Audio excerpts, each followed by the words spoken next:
Добрый день, мои хорошие! Вы на канале Светланы Лосевой, и это канал о вязании. И сегодня я хотела бы с вами разобрать вязание трех замечательных вязаных моделей. Два жилета в классике и один красивый пуловер, который зацепил меня очень рельефным узором. Итак, давайте по порядку про жилеты. И первый из них перед вами.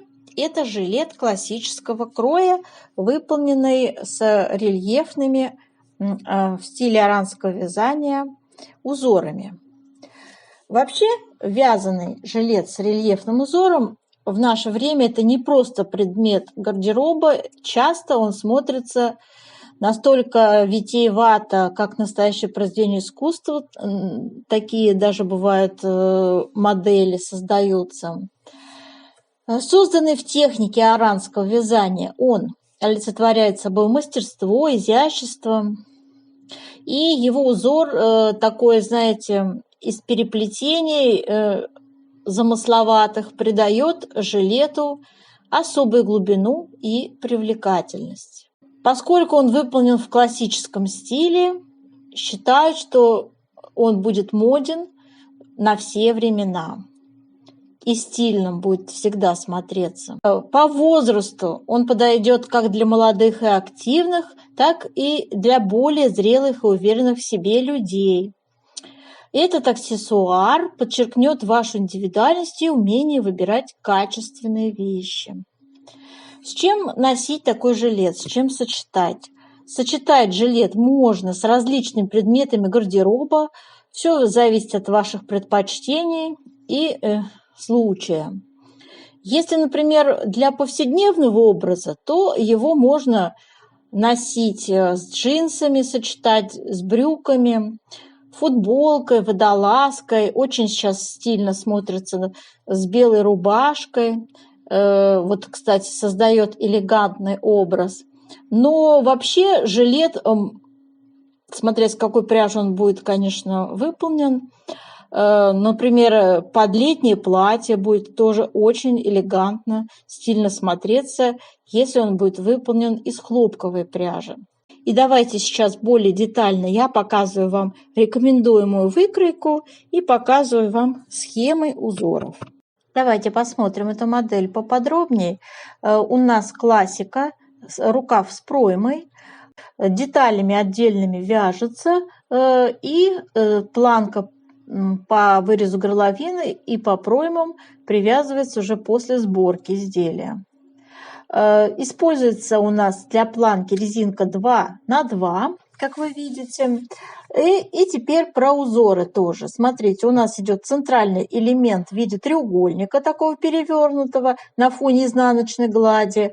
Затем идет через 2 изнаночные петли набор из 6 петель, сочетание 2 лицевые, 2 изнаночные, 2 лицевые. Затем все это зеркально, симметрично от центрального мотива. И дальше идут через 2, опять-таки, изнаночные, идет третий мотив в виде вот таких рельефных ромбов. Вот. И сейчас в такой же последовательности я покажу вам схемы узоров. Итак, давайте посмотрим. Эта схема у нас первая. Центральный узор в виде треугольников рельефных. Так. Вот эта схема 6 петель занимает и всего 2 ряда. Здесь вот я показала один ряд. Все четные ряды являются изнаночными, вяжутся как смотрят петли. И третья схема у нас будет применяться. Это рельефные ромбы на 16 петлях. Справа-слева зеркально-симметрично. 8 рядов у нас высоту раппорт составляет. Про условное обозначение тоже скажу. Горизонтальная черта – это изнаночная петля, вертикальная черта – лицевая петля. И вот этими знаками я обозначаю перекрещивание направо, налево, соответственно. Но у нас есть с вами еще на пожилой леди, вы видели, есть еще один элемент, еще один узор. Смотрите, он вот такой. Здесь у нас идет 8 петель ширина. Это бабочка в аранском вязании называется элемент. И 4 ряда высота. Все ряды, которые не показаны здесь, являются четными, изнаночными, и вы их вяжете по узору. Так, вот, собственно говоря, и сейчас я еще раз вернусь, то есть о чем шла речь. То есть вот сейчас вы видели вот этот вариант, а обратите внимание на пожилую леди, у нее есть отличие, да, вот смотрите, приближаю вам, вы видите, вот про эти бабочки, которые 2 раппорта подряд идут, я и говорила. То есть, в принципе, вы можете и то, и этот вариант, и другой вариант использовать. Обратите внимание, здесь применяется лицевая гладь, то есть любой размер, в принципе, можно обыграть. По центру набор узоров, да, и нужное количество петель у вас дополнительно набирается лицевыми петлями, лицевой гладью вяжется. Очень удобно и универсально. На выбор, вот показываю вам, смотрите, девочки, на выбор вот с рельефными ромбами так смотрится, и с бабочками рельефными тоже хороший вариант. Цвет, конечно же, выбираете по своему желанию. Белый цвет, цвет кофе очень красивый, можно розовый, да любой, зеленый, какой хотите, какой вам больше всего нравится. Сейчас я вам еще хотела бы показать выкройку. Обратите внимание, я рекомендую вам использовать вот такую выкройку. Это размеры 42-44, 46-48, 50-52. Обычная классическая выкройка. Ну, давайте посмотрим теперь с вами следующую. Все, что я говорила про классические жилет, относится и к данной модели, только здесь у нас различие. Там был круглый вырез, здесь V-образный вырез. Что хотела бы заметить, как видите, модель очень стильно смотрится у нас, с белой рубашкой, вообще нарядно и стильно. Также вяжется отдельными деталями, и затем планка у нас идет по вырезу горловины и по проймам. Также начинается с нижней планки, снизу вверх вяжется, и, в общем-то, обращаю ваше внимание, что можно связать и сверху вниз это изделие. Здесь у нас в качестве резинки используется 1 резиночка. Вот. Ну, а цвет, естественно, по вашему желанию, длина по вашему желанию. Также у меня подготовлена для вас выкройка. Узор здесь используется, как вы видите, только по центру и на фоне изнаночной глади вяжется. Вот схема узора, 20 петель она у нас составляет. Здесь условное обозначение круг – это накид. И вот это вот 2 вместе, 1 лицевой с наклоном вправо и 2 вместе, 1 лицевой с наклоном влево, соответственно. Горизонтальная черта – это изнаночная, вертикальная – это лицевая петля. Собственно, все это вяжется, вот этот узор, эти 20 петель по центру и со всех сторон окружено изнаночной гладью. Узор мы будем вязать и по переду, и, в общем-то, и по спинке он, видите, также. Конструктивно я вам сделала вот такое предложение, да, то есть одинаковые детали. Сейчас я вам покажу выкройку, которую я хочу порекомендовать. Вот очень красиво, мне нравится в джинсовом цвете. Посмотрите, как классно смотрится. Особенно особая гармония вот именно с белоснежным белым элементом гардероба. Рубашка, блуза будет шикарно смотреться. Розовый тоже. Вот такая выкройка, смотрите. V-образный вырез, а так то же самое, те же самые размеры. Я вам классику предлагаю. И вот укрупненный вариант узора я тоже вам показываю. Видите, да? Как это смотрится. Так. Очень простой, красивый узор. на фоне изнаночной глади. Так, третья модель, которую я хотела бы вам сейчас показать. Это пуловер, связанный очень интересной рельефной вязкой, такой мелкой, красивой. И я нарисовала схему и, в общем-то, рекомендую вам связать такой красивый узор, попробовать, понравится вам или нет. Я тоже буду вместе с вами вязать по этой схеме этот узор. Покажу, как я делаю переплетение. Здесь у нас используется вязание по кругу. То есть это на круговых спицах связана модель. Очень красиво, без нижней планки. Вы можете любую другую конструкцию придумать. Мне сам узор очень понравился, очень красивый. Посмотрите, какой он рельефный. Вот, но я буду вязать сегодня поворотными рядами. И, в общем-то, красиво будет тоже смотреться, но там свои особенности.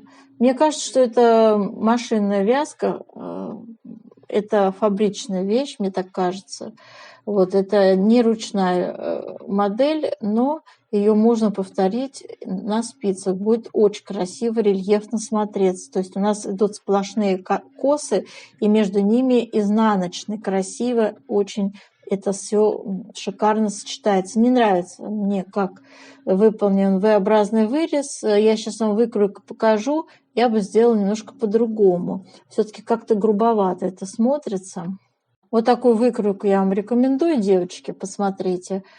Классика у нас рукав с окатом, я рекомендую вам.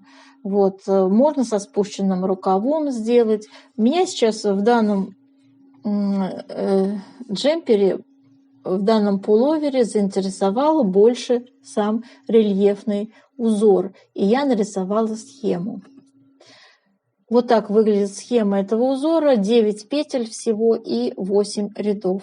И сейчас я хотела бы с вами порядно связать этот красивый узор. Возможно, вы примените его в каком-то другом изделии. Он плотный, необычный и красиво, как вы видели, мелко так смотрится.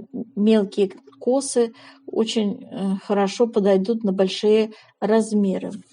30 петель у меня здесь набрано. Так, и мы вяжем первый ряд. Первый ряд, кромочную сняли, и идет у нас изнаночная, 2 лицевые, изнаночная, 2 лицевые, изнаночная, 2 лицевые. Это раппорт узора. Повторяем раппорт опять. Изнаночная, 2 лицевые, изнаночная, 2 лицевые, изнаночная, 2 лицевые. Связали второй раппорт. Третий вяжем. Изнаночная, 2 лицевые, изнаночная, 2 лицевые, изнаночная, 2 лицевые. Связали с вами третий раппорт. Для симметрии 1 изнаночная. И кромочную я тоже вяжу изнаночной. Переворачиваем на второй ряд. Во втором ряду мы вяжем все петли, как они на нас смотрят.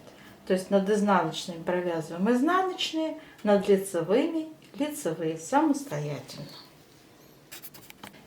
Вяжем третий ряд узора. Кромочную снимаем и вяжем. Первая петля изнаночная, 2 лицевые, изнаночная.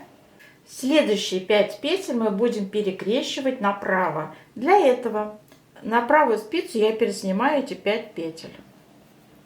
Затем 3 петли, вот эти, которые первые у нас будут за работой оставляться. Вы можете использовать дополнительные спицы. А следующие 2 петли, которые были крайние, мы их с помощью правой спицы переносим на левую. Перекрестили. И вяжем 2 лицевые, изнаночная, 2 лицевые. Все, связали раппорт узора. Второй раппорт также повторяем. Изнаночная, 2 лицевые, изнаночная. И следующие 5 петель перекрещиваем снова направо. Снимаем 5 петель на правую спицу. И 3 петли у нас за работой. 2 петли высвобождаются, мы их перед работой. Возвращаем на левую спицу. Вяжем лицевая, лицевая, изнаночная, лицевая, лицевая. Все. Раппорт связан. Третий также вяжем изнаночная, лицевая, лицевая, изнаночная. И 5 петель перекрещиваем направо. Снимаем 5 петель на правую спицу, 3 за работой первые, следующие 2 перед работой.